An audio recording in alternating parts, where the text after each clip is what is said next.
Hello guys, this is your YouTube channel প্র্যাক্টোলজি।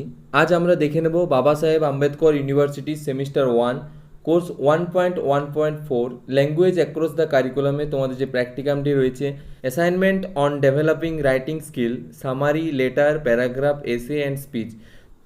এই প্র্যাকটিকামটি আজ আমি তোমাদের সাথে শেয়ার করব। সবার প্রথমে দেখো, তোমরা তোমাদের স্যার বা ম্যামেদের উদ্দেশ্যে একটা কৃতজ্ঞতা শিক্ষা তোমরা কিন্তু লিখে নেবে। এরপর চলে আসবো কন্টেন্ট পেজে, যেখানে তোমাদের মূল টপিকগুলি থাকবে।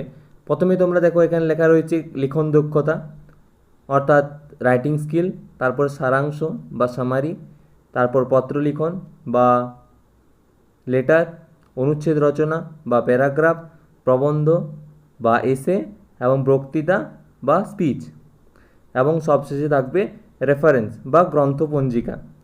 তো এভাবে তোমরা তোমাদের কন্টেন্ট পেজটি বানিয়ে নেবে।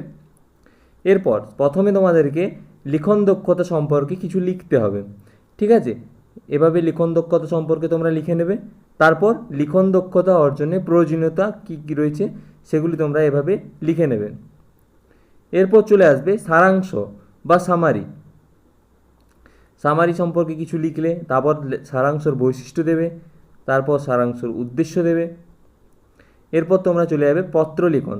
তো হ্যাঁ, এখানে একটা কথা বলার, যদি তোমাদেরকে বলা হয় কোনো একটা বিষয়ে সারাংশ লিখতে, তাহলে কিন্তু তোমাদেরকে লিখতে হতে পারে। এরপর চলে আসবে পত্র লিখন অর্থাৎ লেটার রাইটিং। এভাবে তোমরা প্রথমে এটা লিখে নেবে। তারপর পত্র লিখনের উদ্দেশ্যগুলি লিখবে। তারপর পত্র লিখনের যে শ্রেণীবিভাগ অর্থাৎ ব্যক্তিগত চিঠি, ব্যবসা বাণিজ্য সংক্রান্ত চিঠি, সামাজিক চিঠি, অফিস সংক্রান্ত চিঠি, এই শ্রেণীবিভাগগুলি কিন্তু তোমরা লিখবে। তারপর চলে আসবে অনুচ্ছেদ রচনা বা প্যারাগ্রাফ রাইটিং। সবার প্রথমে তোমরা অনুচ্ছেদ রচনা সম্পর্কে কিছু লিখলে, তারপর অনুচ্ছেদ রচনার বৈশিষ্ট্য দেবে। অনুচ্ছেদ রচনার জন্য যেসব নীতি ফলো করতে হয় সেগুলি তোমরা লিখবে।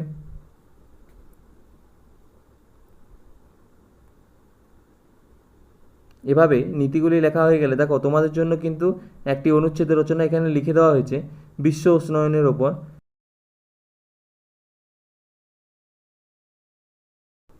তারপর চলে যাবে প্রবন্ধ বা এসে।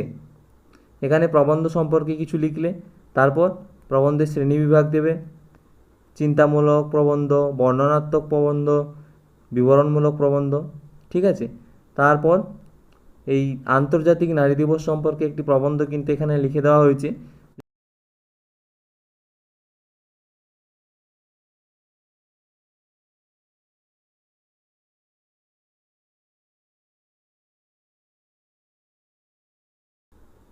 এরপর চলে আসবে বক্তৃতা বা স্পিচ।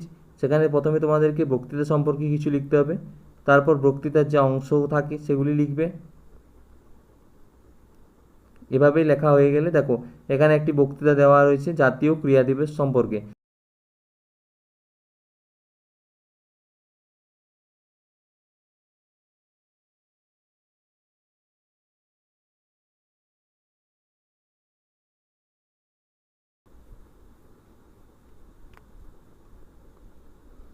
এবং সবশেষে তোমরা কিন্তু রেফারেন্স দিয়ে দেবে। তো আজকের জন্য এতটাই। আশা করছি তোমাদের এর থেকে অনেকটা হেল্প পাবে। দেখা হবে পরবর্তী ভিডিওতে। যদি ভালো লেগে থাকে অবশ্যই লাইক, শেয়ার এবং সাবস্ক্রাইব করে দিও।